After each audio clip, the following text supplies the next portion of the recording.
Përshëndetje të nderuar shikues të DTV Medias, mirë se po takohemi edhe sonte.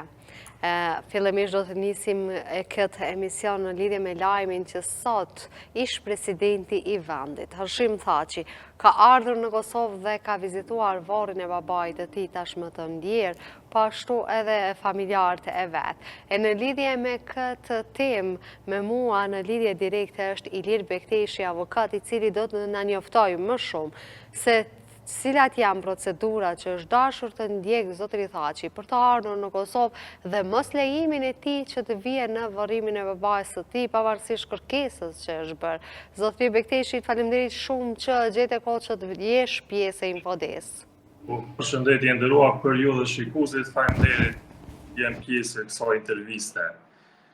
Zotëri Bekteshi, e ke pasur ardhjen e ish presidentit Thaçi në Kosovë. Si tu është dukur e gjithë kjo vizitë e tij në Kosovë, pra edhe mos lejimi i tij për të marrë pjesë në varrimin e babas së tij? Po, ne gjithë sot e pam që ish presidenti Hashim Thaçi ishte prezent në Varrezat, në fshatin e tij, ku e vizitoi varrin e babait të tij tashmë të ndjerit Haxhi Thaçi. Ne jemi po ashtu dëshmitar që i njëjti nuk është lejuar të marrë pjesë në varrimin e babait të tij. Procedurat, zakonisht procedurat në gjykatë për të kërkuar leje për vizitë, qoftë në varrim, qoftë në pame, shkojnë përmes avokatëve. Avokatët paraqesin kërkesën e tyre pranë gjykatës dhe si raste, sidomos në raste vdekje në varrime, patjetër që duhet të lejohen këto kërkesa. Edhe në rastin e Hashim Thaçit, ish presidentit, është dashur të lejohet të aprovohet kërkesa e tyre për pjesëmarrjen e varrimit. Mirë, po pse nuk ju lejua ditën e varrimit? Ndoshta ka qenë njëra prej arsyeve se patën një turm të madhe të njerëzve të cilët shkuan në varrimin e Haxhi Thaçit. Po besojmë edhe ne që kjo ka qenë arsye kryesore. Dhe ajo që e ka shtyrë më shumë gjykatën speciale që mos t'i jap leje për pjesëmarrjen në varrim, ka qenë edhe vizita e tij në ambientet e QKUK-s, ku pa një mbështetje e madhe qytetarëve aty për aty në daljen e presidentit. E kemi parë gjithë në video, nëpër media ka qenë një turm shumë e madhe qytetarëve cilët e kanë prit dhe kanë përshëndet. Mirë, po dhe sot u pa një mobilizim i krejt medjave, sidomos ishin me një herë pjesë. Lajmi kryesor sot ka qenë vizita e presidentit.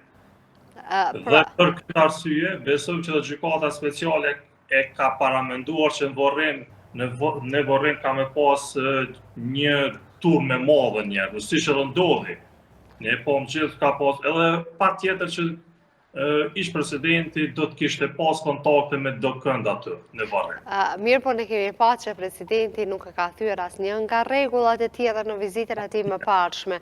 Ashtu edhe është vetë deklaruar në gjykatën speciale në kohën kur është kërkuar. Pra, nuk ka qenë ndonjë rrezik që ai të ikë ose diçka e tillë ashtu siç edhe pretendohet nga gjykata. Po, asnjëherë rrezik, asnjëherë nuk mund të konkludohet se ka rrezik që t'i shmangë kësaj procedure. Ne e kemi përsëritur e ritheksojmë prapë që presidenti ka dhënë dorëheqje dhe është dorëzuar pranë gjykatës speciale. Dhe gjatë vizitave të tij, ai asnjëherë nuk i ka thyer ato rregullat që janë të caktuara nga gjykata speciale. Gjithmonë i është përmbajtur, si vizitën e fundit që ka vizituar babain e tij tani të ndjer, ka dalur edhe ka shkuar më një herë. Nuk ka pasur ndonjë pengesë. Por besojmë që arsyeja kryesore ka qenë që turma e madhe që do të ka marrë pjesë në varrim, ka qenë kjo arsyeja që gjykata speciale nuk i ka dhënë leje të marrë pjesë në varrim. Po, e kemi pa që edhe në ardhjen e tij gjatë kohës ku babai i tij po qëndronte në spital, pati një përcjellje goxha të madhe të numrit të forcave të policisë speciale, madje edhe disa prej tyre kishin edhe fytyrën e mbuluar. Si u ka dukur gjithë ky trajtim i ish presidentit? Jo vetëm në atë ditë kur e bëri vizitën në QKUK, por edhe sot e pa. Edhe sot ishte e njëjta. Po shumë vetura, persona të armatosur, me armë gjata të maskuar. Kjo kemi thënë edhe më herët, kjo është diçka tepër. kjo është e tepruar nga ana e gjykatës speciale të ndërmarrë këto veprime me tërë këtë siguri, sepse nuk është e nevojshme kjo. Nuk është e nevojshme tërë kjo, por për ne nuk është arsyetuar nga gjykata. Gjithë kjo vetura, polici, njerëz të armatosur, duhet të ketë një arsyetim. Po kemi pa dhe një kërkesë të Ministres së Drejtësisë për të ardhur ish presidentin Kosovë, pra një thirrje që të lejohet të vinte në Kosovë. Edhe kërkesa e tij në një mënyrë ka qenë e legjitimuar edhe prej qeverisë së vendit, pra duke ditur që ka një siguri nëse ata bëjnë një kërkesë të tillë. Po, ka qenë mirëpritur kërkesa e Ministres të Drejtësisë, sepse është një lloj sigurie për gjykatën speciale, që edhe qeveria e Kosovës është në përkujdesje në rast të vizitave, është ajo që e siguron ambientin për rreth tash ish presidentit Hashim Thaçi, dhe ka qenë shumë e lehtë edhe për gjykatën speciale që t'jap leje të marrë pjesë në varrim. Por kjo nuk ndodhi. Por gjithë kjo e mira gjithë saj është që sot ne e pam te varri i babait të tij, zoti Hashim Thaçin, i njëjti, siç e pam gjithë, ishte shumë i mërzitur, por ç'ti bëjmë. Mirë po pati edhe kërkesa edhe nga zyrtarë të tjerë që të vije në Kosovë, mirë po nuk i lejua pra që të vije në Kosovë, edhe për kundër gjendjes shumë të rënduar të babait të tij, pra u refuzua disa herë. Gjithë kjo mënyrë e trajtimit të zotit Thaçi nga ana e gjykatës speciale, si po ju duket juve? A është korrekt mënyra e trajtimit nga gjykata speciale që po i bëhet? Për ne si njerëz të kësaj fushë kemi shumë raste të paraburgimeve, por për ne nuk ka qenë korrekte kjo sjellje nga ana e gjykatës speciale. Në rastet kur një i paraburgosur ka rast vdekje, menjëherë duhet një kujdesje veçantë ndaj tij, se njëjti jo është i thyer emocionalisht për shkak të vdekjes së anëtarit të familjes së tij. E aq më shumë këtë rast Hashim Thaçi ku ka vdekur babai i tij.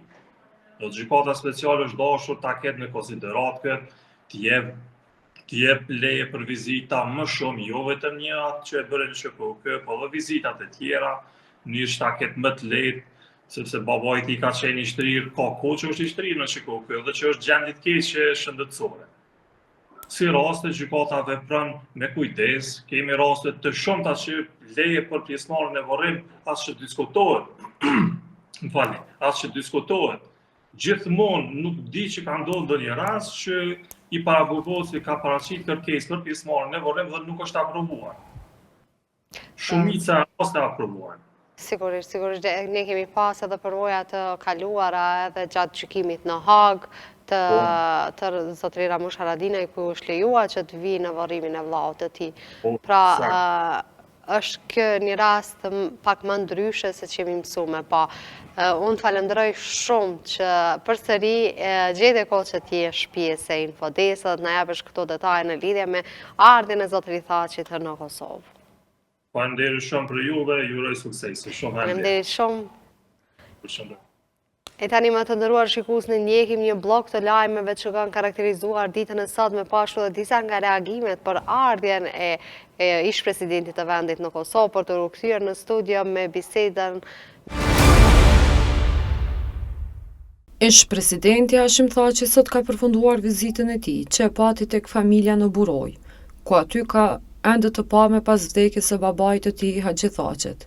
Ish komandanti i UÇK-s ka qenë edhe tek varri i babait të tij, tek i cili ka qëndruar për 10 minuta. Zona ku ai ishte çdo herë është rrethuar nga policia e Kosovës, ndërsa rrugët janë monitoruar dhe nga njësitë e Uleksit. Thaçi është lejuar për një vizitë 2 ditore në Kosovë nga dhomat e specializuara. Gjatë qëndrimit të tij, Thaçi do të jetë i akomoduar në selinë e Uleksit në Prishtinë, ku do të ketë mundësinë të takohet me familjarët. Lëvizjet e tij do të jenë të kufizuara dhe të shoqëruara nga forcat ndërkombëtare të sigurisë.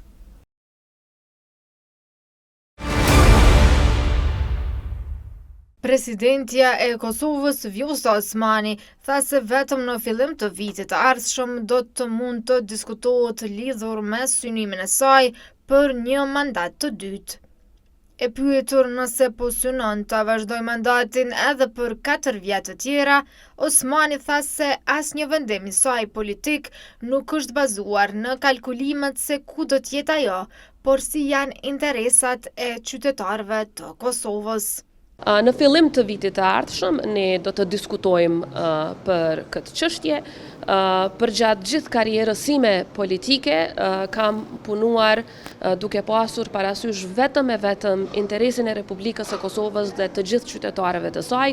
Asnjëherë, asnjë vendim im i politik nuk është bazuar në kalkulime se ku do të jem unë, por vetëm se ku do të jetë Kosova dhe qytetarët e saj. Edhe kësaj radhe, ky vlerësim rreth asaj se ku mund të kontribuoj do të përcaktohet vetëm e vetëm duke pasur parasysh interesin e Kosovës dhe të qytetarëve të saj. Asnjëherë në jetën time nuk jam varur nga politika, nuk varem as tash. Këtë deklarim, Osmani tha pas ngjarjes së organizuar nga Banka Qendrore e Republikës së Kosovës dhe Banka Evropiane për Ndërtim dhe Zhvillim, së bashku me iniciativën për gratë sipërmarrëse në Kosovë. Banka Qendrore e Republikës së Kosovës dhe Banka Evropiane për Ndërtim dhe Zhvillim, së bashku me iniciativën UI për gratë sipërmarrëse në Kosovë, ka nisur programin We Finance, një iniciativë që ka për qëllim përmirësimin e aksesit të grave ndërmarrëse në financa. Kjo nismë ka për qëllim krijimin e mundësive të barabarta për gratë në biznes që të kenë qasje në financa dhe gjithëpërfshirje. Presidentja Vjosa Osmani tha se një sfidë që vazhdon të shfaqet është bariera e vazhdueshme që gratë sipërmarrëse hasin globalisht në qasje në financa. Empowering women in business is not just a matter of justice and equality. It's also a catalyst for broader economic growth, social progress, and sustainable development. When women are given equal opportunities to thrive, societies thrive as well. While we hear of many obstacles that women face in various walks of life, one challenge that continues to emerge is the persistent barriers women entrepreneurs face globally in accessing finance. Despite their immense contribution to business and innovation, women-led enterprises often struggle to secure funding at the same level as their male counterparts. Osmani theksoi se lansimi i nismës We Finance Code në Kosovë përfaqëson një moment historik të rëndësishëm, jo vetëm për Bankën Qendrore dhe Bergjin, por për mbarëshërinë dhe gjithë vendin tonë. The launch of the We Finance Code initiative in Kosovo is such a significant milestone, not just for the central bank and for the BRD, but for the entire society and our entire country. As one of the 30 pilot countries globally, Kosovo has a unique opportunity to be at the forefront of driving change for women entrepreneurs. By strengthening institutional leadership, improving gender-specific financial data collection, and implementing tangible actions.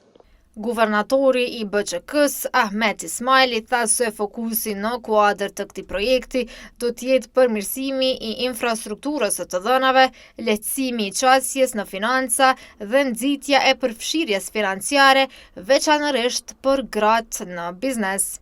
The We Finance initiative is already being implemented by over 30 central banks and countries globally. Kosovo, through the institution that I lead, Central Bank of Kosovo, has taken a leadership role on this initiative. I would like to begin by extending my gratitude to all of you joining this important coalition of partners and for your commitment to signing the letter of intent. Today, we officially launch this important initiative. As we look 2 years forward, we will work together to advance dialogue as leaders in the financial sector.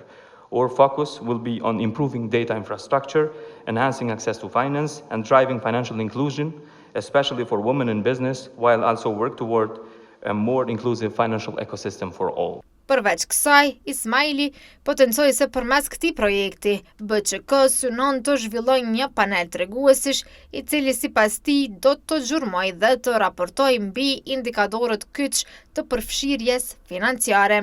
E shefi i Bergjit në Kosovë, Sergi Masqilenko, u shpreh se gratë janë agjende kyçe të ndryshimit dhe se sipas tij, duke u ofruar atyre çësjet e barabartë në financa, mund të ndërtojmë një të ardhme më gjithëpërfshirëse dhe më të qëndrueshme për të gjithë. Vitin e kaluar, Banka Qendrore e Kosovës dhe Bergji kanë nënshkruar një marrëveshje për të mbështetur këtë politika në kuadër të kodit We Finance. Që atëherë është organizuar një punëtori me institucionet financiare dhe në fillim të këtij viti është ndryshuar udhëzimi për regjistrin e kredive, i cili adreson disa nga nevojat e këtij projekti. Në tryezën e dialogut ndërfetar u tha se Kosova ka një trashëgimi të gjatë ndërfetare, e cila duhet të forcohet gjithnjë më shumë. Kjo tryezë me temë dialogut ndërfetar sipas modelit shqiptar u organizua nga Fondacioni Drita dhe u mbaj në Katedralin e Prishtinës. Kryetari i Kuvendit të Kosovës, Glauk Konjuca, u shpreh se historia e popullit shqiptar tregon se në asnjë moment të historisë nuk mund të gjendet një konflikt i cili ka bazë fetare. Ai tha se dialogu ndërfetar sipas modelit shqiptar duhet sa më shumë të shpërndahet. Historia jonë e gjatë e popullit tonë përvojtur tregon se në asnjë moment të historisë tonë nuk mund të gjejmë një konflikt i cili ka bazë fetare në popullin tonë. Modeli shqiptar në vërtet që ekziston ai, edhe duhet të përdoret, duhet të përhapet, akademikët duhet të prodhojnë sa më shumë literaturë për këtë model, sepse ky model është i vërtet. Dhe është pasuri që e kemi, duhet ta shpërndajmë dhe ta ndajmë në të tjerë. Presidenti i Fondacionit Drita, Zev Kashi, u shpreh se Kosova ka një histori të gjatë të bashkëtesës ndërfetare dhe ndëretnike, e cila duhet të forcohet gjithnjë më shumë. Ishte në të kohë kur bota i përballet me sfida të shumta, përçarje, konflikte dhe tendenca për të rënë dallimet dhe atë që bashkon, ne sot dërgojmë një mesazh të qartë. Dialogu është rruga vetme për të ndërtuar një shoqëri të drejtë, të barabartë dhe paqëdashme. Modeli ynë i unitetit të përbashkëm dhe respekti për të dallueshmën është mënyra më e mirë për të motivuar shoqërinë drejt një të ardhmëje më të mirë për të gjithë. Ne jemi besimtarë që Kosova dhe populli i saj kanë një histori të gjatë të bashkëtesës dhe të respektit mes besimeve të ndryshme, por edhe mes etnive të shumta.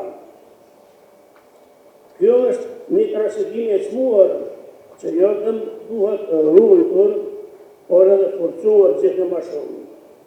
Delegati apostolik Vatikanit, Gjan Maria Spiç, u shpreh se për lumturi, harmoni e bashkëtesë duhet dialog për të ecur përpara.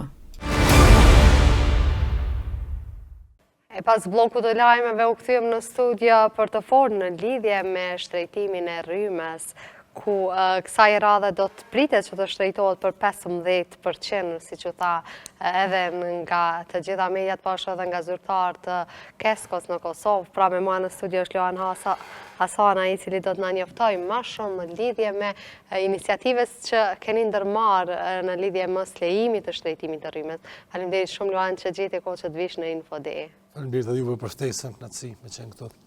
Pra, si e keni pa juve në terren pak kënaqësitë e qytetarëve në lidhje me këtë shtrejtim të rrymës, duke ditur se tashmë edhe ashtu rryma po vjen në një çmim goxha të lartë në fund të muajit. Pra, edhe 15% sa do të jetë i arsyeshëm për qytetarët? Nuk po bëhet fjalë vetëm për rritje të çmimit të energjisë elektrike, mirë po bëhet fjalë mandej për një zinxhir të shtrejtimeve që do të ndodhin si pasojë e kësaj. O thamë një herë që do shtrejtohet buka. Të gjithat, sepse energjia elektrike ka efekt pothuajse në secilin sektor të zhvillimit të vendit tonë, pra duke filluar që nga industria, nga prodhimtaria, nga bizneset e tjera, dhe automatikisht në momentin që rritet energjia elektrike, ka me qenë e pamundur që edhe bizneset të mos i rrisin të tarifat e çmimeve, sepse do ju kushtojnë në vërtetërinë e tyre.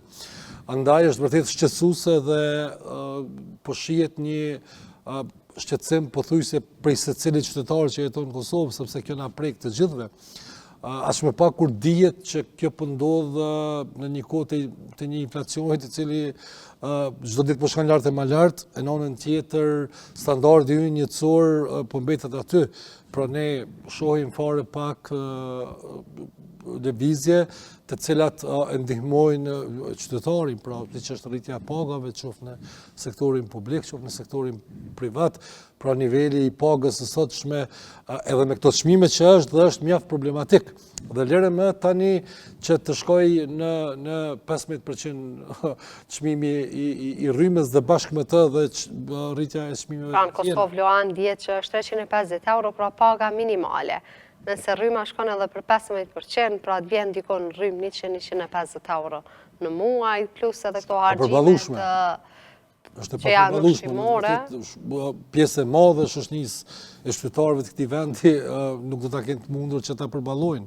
Andaj pyetja është se si do të mund të jetojmë normalisht ne në këtë vend kur po përballemi me një rritje kaq të madhe të çmimeve, kështu që është e pamundur të mos reagosh dhe është e pamundur të mos ndërmarrësh diçka e cila do të tentoj që ta ndaloj këtë vendim i cili po dënë të merret prej zyrës së rregullatorit të energjisë elektrike, kështu që ne jemi mobilizuar, jemi një grup goxha i madh i aktivistëve të shoqënisë civile, i shumë bizneseve, odave, një mirënjohje jashtëzakonisht e madhe për median e cila që nga fillimi e ka mbështet këtë fushat duke provu ta shpërndajmë sa më shumë informatën tek qytetarët, sepse në atë parë është interesi i tyre. Pra ne duhet të informojmë qytetarët me atë se çfarë po ndodhet, cilat janë pasojat e kësaj, kështu që nuk do të kaloj kaq lehtë marrja e këtij vendimi definitivisht dhe na kemi parë edhe një arsyetim të ZRE-s, pra sa është i arsyeshëm ky arsyetim? Në fakt ato arsyetimi ne as që duam të shohim dhe as që duam të dëgjojmë, sepse ZRE po të ishte interesuar që ta shpjegoj këtë hap që po e ndërmerr, do duhet të bënte shumë më shumë diskutime publike, do duhet të ftonte në takime grupet e interesit, qytetarët, në mënyrë që ta shpjegoj vendimin të cilin po e merr, dhe jo në këtë formë kaq të mbyllur, komplet jo transparente, me disa deklarata kotin nëpër media ose atë që ata po e quajnë konsultim publik, ku përmes një thirrje në faqen e tyre i kanë ftuar njerëzit që ose grupet e caktuara që t'i dërgojnë vërejtjet dhe sugjerimet e tyre, që kjo është vetëm formale, ne e dim këtë, sa për ta plotësuar atë kuadrin ligjor, sepse sipas informatave që ne i kemi, ky vendim për brenda tyre është vetëm i punë kryer. Por, po them prap, jemi ne qytetarët e këtij vendi që nuk do të lejojmë të bëjmë padrejtësi ndaj nesh, jo të paktën pa u përmirësuar disa aspekte tjera të jetës në Kosovë dhe tek mandej sigurisht që edhe rritja e çmimeve do të kishte logjik, por po them prap absolutisht me këtë situatë që ndodhemi, kjo do shkaktoj probleme shumë të mëdha socioekonomike në vendin tonë, andaj që jemi këtu për t'i treguar dhe për t'ju dërguar mesazh që ta tërheqin këtë vendim. Po ashtu duhet ta kemi parasysh që ne për momentin jemi edhe pa institucione, pra përfundimi i zgjedhjeve dhe po shihet se çfarë po ndodh në aspektin politik, pra as që po shihet në horizont krijimi i institucioneve në mënyrë shpejt, në mënyrë që edhe qeveria të reagojë, edhe pse qeveria në detyrë as që po dëgjohet duke folur pro ose kundër këtij vendimi i cili prek të gjithë qytetarët e vendit. Luana, u bë me qëllim kjo më njëherë pas zgjedhjeve që doli ky? Nuk e di a është bërë me qëllim ajo, mirë po e di që është shumë i dëmshëm dhe në kohën kur po merret ky vendim edhe kjo është shumë dyshuese, sepse tani më konsumi i energjisë elektrike është më i vogël dhe nuk do të shihet efekti me njëherë.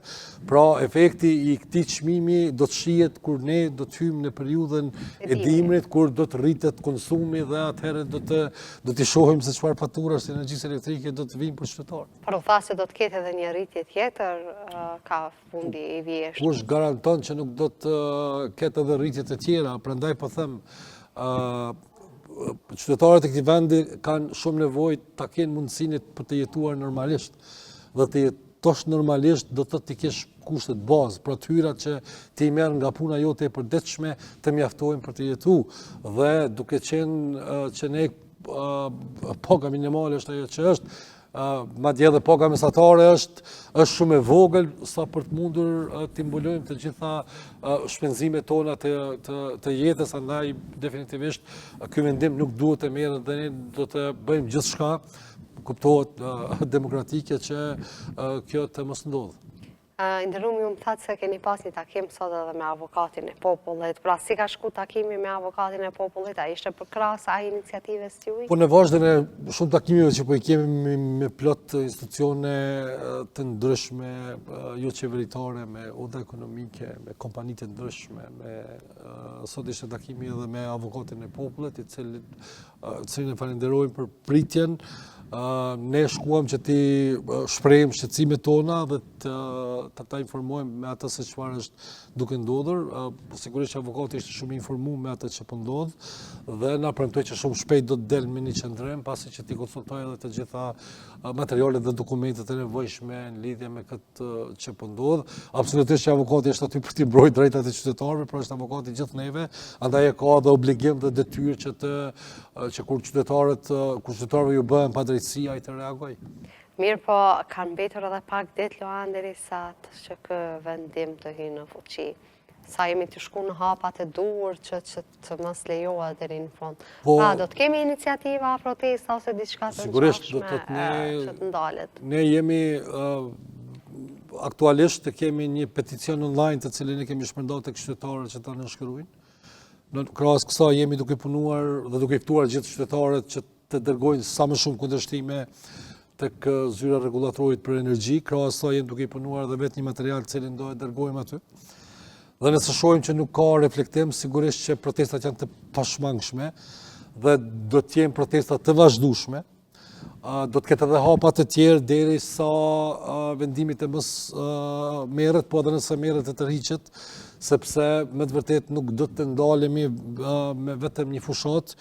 Njëra prej atyre që po diskutohet është që të fillojmë të bëjmë thirrje të qytetarët që mos ta paguajmë energjinë elektrike, pra nëse zërej po konsideron që zërej dhe refuzimi apo rezistenca e qytetarëve është e parëndësishme, atëherë edhe ne qytetarët kemi të drejtë të marrim edhe veprime më radikale dhe atëherë të shohim se a do të munden të funksionojnë ata nëse ne qytetarët nuk i paguajmë obligimet ndaj kecit në këtë rast. Pra Luan, ne kushtimisht mund të themi se flajmë mbi të ngjella atë që është burimi i energjisë elektrike, pra mos shfrytëzimi i duhur i këtyre resurseve ose shfrytëzimi për të shitur më shumë ose për të blerë më shumë nga shtetet fshinje, pra po shtyjnë deri te këto vendime të tjera të dëmshme. Pra ne nuk po dimë shfrytëzu pra këto resurse edhe po shkaktojmë edhe kësi kaos në vend se ta kemi rrymën më të lirë themi në rajon, duke ditur për gjithë këtë pasurinë toksore të cilën e kemi. Kosova ka një kapacitet prodhues për 800 megawatt të rrymës elektrike, pra që është për një periudhë caktuar gati e mjaftueshme për qytetarët e Kosovës. Në rastin tjetër, edhe sikur ky çmim i energjisë elektrike të hyjë në fuqi dhe krahas saj të jetë një plan i cili neve na siguron energji elektrike, sepse ne jemi të vetëdijshëm me sa probleme jemi ballafaqur vitin e kaluar dhe këtë fillim vit me reduktime enorme të energjisë elektrike në shumicën e shteteve të Kosovës. Pra, edhe proklamohet rritja e energjisë elektrike, po në anën tjetër nuk sigurohet as edhe një gjë, do thotë na thuhet që ne duhet të rritim tarifat për faktin se kemi importe, ose duhet të mbulojmë edhe pagesat nga importet e kaluara. Pra, kjo tregon më së miri për menaxhimin e keq i cili ndodh në sistemin energjetik të Kosovës dhe duan që ne qytetarët të mbulojmë dështimet e tyre.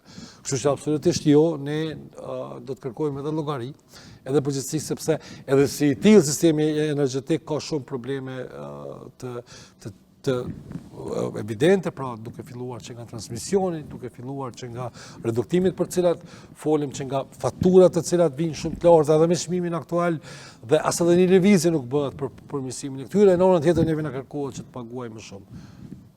Pra, Luan, neve kemi pa që gjatë dimnit sidomos, kur ishte koha e reduktimeve, pra në vitin 2025 ne kemi reduktim të rrymës, ndërkohë që bota tashmë po ballafaqohet me gjëra shumë të mëdha, pra kemi një kapërcim të inteligjencës artificiale dhe shumë gjëra të mëdha në botë, ndërkaq ne merremi me gjëra banale, aq më pak edhe shtrejtime të tjera të rrymës që do ta dëmtonte edhe më shumë sistemin e jetesës në Kosovë. Pra, e gjithë ky menaxhim i keq po na çon neve deri në një katrahur të tillë, pra. Absolutisht dhe por e theksoj prap, do të thotë këtu absolutisht nuk merret për bazë interesi qytetarit. Do thotë jo vetëm tek çmimi i energjisë elektrike, pra ne jemi dëshmitarë se si janë 2-3 fishu çmimet e secilit produkt, duke filluar që nga produktet bazë të jetës tonë, të shportës tonë, të përditshme familjare. Dhe kjo ndodh edhe për faktin se shoqëria është shumë pasive, pra shoqëria nuk reagon kështu këtyre vendimeve. Pse po shtyhen deri tek mos reagim Luan, meqense po përballemi çdo ditë. Patim edhe thirrje për bojkotimin e marketeve. Mendoj që qytetarët në një farë forme kanë humbur besimin për fuqinë e madhe që kanë. Pra nuk po arrin të kuptojnë që një qytetari aktive mundet të ndikojë që të ndryshohen shumë gjëra në aspektin pozitiv në këtë vend. Dhe prandaj jemi ne organizatat, grupet, mediat, të cilët duhet jemi edhe më aktiv, duhet jemi edhe më të zëshëm, duhet të diskutojmë edhe më shumë me qytetarët dhe të informojmë ata për problemet dhe për mënyrën se si zgjidhen ato dhe për fuqinë që kanë qytetarët. Kështu që mendoj në këtë drejtim duhet bëhet akoma, duhet që ne secili grupacion, secila organizatë, secili medium të bëjë edhe më shumë në informimin e qytetarëve dhe krahas kësaj të arritim edhe lobimin tek vetë institucionet që ato duhet të jenë, sepse fundit edhe ata njerëz janë qytetarë të Republikës Kosovës dhe jetojnë këtu.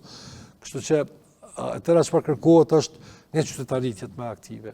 Një shoqëri kur aktivizohet, sigurisht edhe ju japet shansë që problemet të zgjidhen edhe më shpejt. Dhe të themi tek tema është edhe një fakt që çmimi i energjisë elektrike në vitet e fundit edhe në tregun ndërkombëtar ka një rënje. Pra, nëse flasim për vitin 2024, do të thotë është për 200-300% çmimi që ka pasur rënje, do është e pakuptueshme që në këtë trend të çmimeve neve tani më të na rritet. Mirë, po them prapë, tëra kjo është përbindjen time dhe jo vetëm timen, por edhe të shumë edhe ekspertëve, sepse është një fat i mirë që një grup i madh i ekspertëve kanë filluar të flasin, diskutojnë, të ofrojnë argumentet e tyre për këtë problem i cili është aktual dhe tëra ka armin mos menaxhim i mirë. Pra, definitivisht personat përgjegjës të cilët merren me politika të caktuara në këtë fushë duhet të jenë më të përgjegjshëm dhe duhet ta kemë parasysh që është interesi i qytetarit ai që është vital. Dhe tek pastaj ne mund të flasim për gjithçka tjetër. Mirë, po e para duhet ta kemi parasysh se në çfarë gjendje kemi qytetarët e Republikës Kosovës, pjesën ndërmuese të tyre, të cilët ballafaqohen edhe me ekzistencën. Dhe ne tani çfarë bëjmë, po i rëndojmë akoma me rritje çmimesh. Luan, ju thotë se po përballeni çdo ditë në terren me njerëzit, me biznese, me kështu, sa janë përkrahas ata ndaj juve? Ka shumë përkrahje. Secili është interesuar që të ndihmojë, të kontribuojë që ky vendim i dëmshëm të ndalet dhe Luana, a mundesh më ju tregu publikut çysh mundet me ndihmu më shumë në mënyrë që të ndalet ky vendim? Përpos në faqen e zëri-s që e përmendet që mundemi me Kjo është shumë e rëndësishme, po duhet të ndalem këtu. Unë ju bëj ftesë të gjithëve, le të kalojnë tek grupi jo shtrejtimit të energjisë elektrike në Kosovë i themeluar në Facebook dhe aty do t'i shohin të gjitha informatat në këtë fazë çfarë mund të bëjnë. Do thotë, është shumë e rëndësishme që të gjithë ta bëjmë me dijes dhe rehen që jemi kundër këtij vendimi. është shumë e rëndësishme. Pra, sa më shumë njerëz të shprehim kundërshtimin tonë. Ato që i flasin nëpër grupe, nëpër familje, ato që i flasin nëpër studio televizive, pra t'ju tregojmë edhe zyrës të rregullatorit, edhe institucioneve tjera qeverisë së Republikës së Kosovës. Dhe mandej, nëse ne e shohim që ata nuk i marrin parasysh këto, sepse kam konsideroj që shumë e rëndësishme që ata ta marrin këtë mesazh. Atë që ne po e shohim çdo ditë në terren ta marrin edhe në formë të shkruar. Dhe krahas kësaj, të gjithë ata që kanë informata, ta shpërndajnë tek të tjerët. Të informojmë të gjithë me ata se çfarë është nuk ndodhur. Dhe të bëhemi gati që nëse me të vërtet nuk ka reflektim, nëse me të vërtet zyra e rregullatorit nuk don t'i merr ose nuk don t'i dëgjoj brengat e qytetarëve dhe nuk ju interesojnë ato, atëherë ne do të protestojmë së bashku. Dhe do të protestojmë shumë fuqishëm. Sepse për ndryshe, kjo është fakt mënyra e vetme që ne kemi dorë qytetarët. Pra ngritjen e zërit dhe protestën, kaq mund të bëjmë, por nuk do të ndalim, e thashëm vetëm aty. Do të gjejmë mekanizma nëse ky vendim merret ta dërgojmë edhe në gjykatë, sepse na lejon ligji këtë. Do të provojmë, e thash edhe më herët, do të thrasim për bojkot të pagesës, sepse nuk mundet të ndodhë një vendim dhe të kaloj kaq lehtë. Jo të paktën pa pasur diskutime të mëdha për një çështje kaq të rëndësishme që na prek të gjithë. Andaj qytetarët të gjithë i ftoj që të jenë të zëshëm ta kundërshtojmë këtë vendim së bashku, sepse jam i sigurt se do t'ja dalim. Është e mundur për shoqëria, sepse kjo na prek neve, fundit ne jemi taksapagues dhe ne jemi ata të cilët e mbajmë shtetin. Sigurisht, Luani, ju keni qenë pjesë edhe ta pastrojmë Kosovën, kur ishte kjo iniciativa e cila pati jashtëzakonisht shumë sukses. Pra, shumica rrugëve u pastru, nuk më mbeturina ashtu si që ka pas në të kalume. A të besoni që të ta ketë suksesin e njëjtë edhe kjo thirrje ashtu si që ta pastrojmë Kosovën, me qenë se jeni të zatë në punën që ju keni tregu që keni zotësi për të zgjedhur probleme. Ne sa herë që jemi angazhu në fushata për të mirën e publikut e kemi pas interes vetë qytetarin. Pra, edhe fushatat ta pastrojmë Kosovën, e cila vazhdon edhe tash. E ka qëllim që ta kemi një mjedis të pastër, sepse është lidhet direkt me shëndetin tonë. Pra, duke kontribuar në pastrimin e mjedisit, ne kontribuojmë në shëndetin tonë. E njëjta gjë është edhe tani. Nëse ne reagojmë kundër një vendimit, ne do ta lehtësojmë jetën tonë. Nëse ne angazhohemi dhe reagojmë për problematika të caktuara dhe jo vetëm për këtë. Sigurisht ne do të kontribuojmë për të mirën e përgjithshme. Po jam i sigurt që kjo fushat do të ketë sukses dhe po shihet që është suksesshme sepse po shohim shumë mobilizim gjithandej, kundërshtime gjithandej dhe akoma nuk kemi hasë në askënd i cili është pro. Nëse në fushatën ta pastrojmë Kosovën kemi pas persona që na kanë thënë që është punë e qeverisë, e komunës ose dikujt tjetër, në këtë rast adresa është vetëm një, zyra e rregullatorit dhe qeveria e Kosovës. Kështu që vetëm aty kemi adresën tonë të përbashkët për ta kundërshtuar këtë vendim dhe jam i bindur që në fund do të rezultojë me ndalimin e këtij vendimi të dëmshëm. Luana, keni pas ndonjë përkrahje nga institucionet, a ka bërë ata ndonjë hap në lidhje me këtë çështje, edhe pse janë në detyrë, pra kanë pas mundësi që të ndërhyjnë në këtë çështje? Institucionet e kanë rolin kryesor, sepse ne dimë që zyra rregullatorit të energjisë elektrike është e lidhur ngushtë me qeverinë e Republikës së Kosovës, sepse gjithë ata persona janë zgjedhur aty nga qeveria. Pra është e pamundur që qeveria të mos ketë ndikim aty. Por fatkeqësisht akoma nuk po shohim një reagim ose ose kundër kësaj prej anës së ministres aktuale Rizvanolli, e cila i zgdashtë të reagoj. Po edhe kryeministri, sepse fundit ata janë përfaqësuesit tonë dhe e kanë obligim dhe detyrë që ta mbrojnë interesin e qytetarëve dhe ta ndalojnë zë Çështja etike në lidhje me jetesën. Absolutisht, pra, duhet ta ndalojnë zë rrejnë ta bëjë këtë vendim të dëmshëm, por për deri me tani jo, shpresojmë dhe do duhem fakt, sepse po them prapë është interesi i qytetarëve që del përtej edhe bindjeve politike, përtej edhe çdo gjë tjetër, kur neve na vështirësohet jeta në këtë vend. Luana, keni pritje që me formimin e qeverisë së re do të ketë edhe ndryshime në këto aspekte? Nuk e di, ndoshta po të kishim institucionet të reja themeluara, mbase do ishte më lehtë të diskutojmë, më lehtë të flasim, por nuk di çfarë të them këtë rast. Paktën s'mund me thonë që është e trashëguar. Absolutisht. Dhe në anën tjetër, pavarësisht politikanët e vendit tonë, qofshin në opozit, qofshin në pozit, ata kanë detyrë që të reagojnë sa herë që preket interesi qytetarëve. S'ka shumë rëndësi në cilën pozitje. Pra ne presim prej secilit, edhe prej partive politike, edhe prej qeverisë aktuale që me të vërtet të ndikoj që ky vendim të merret, në të kundërtën do të jem bashkëfajtor për këtë dëm që po ja shkaktojnë qytetarëve të Republikës së Kosovës. Të falemderoj shumë që gjetet kohë që të vish në Infode dhe të na shpalosh se gjitha këto plane të cilat ju keni hartu në rast që do të ndërmerren nëse vazhdon ky shtrejtim i energjisë elektrike. Faleminderit shumë edhe juve për mundësinë. Të nderuar shikues të Infodes, kaq kishim për këtë emision, deri në emisionin e radhës, mirë mbëjtje.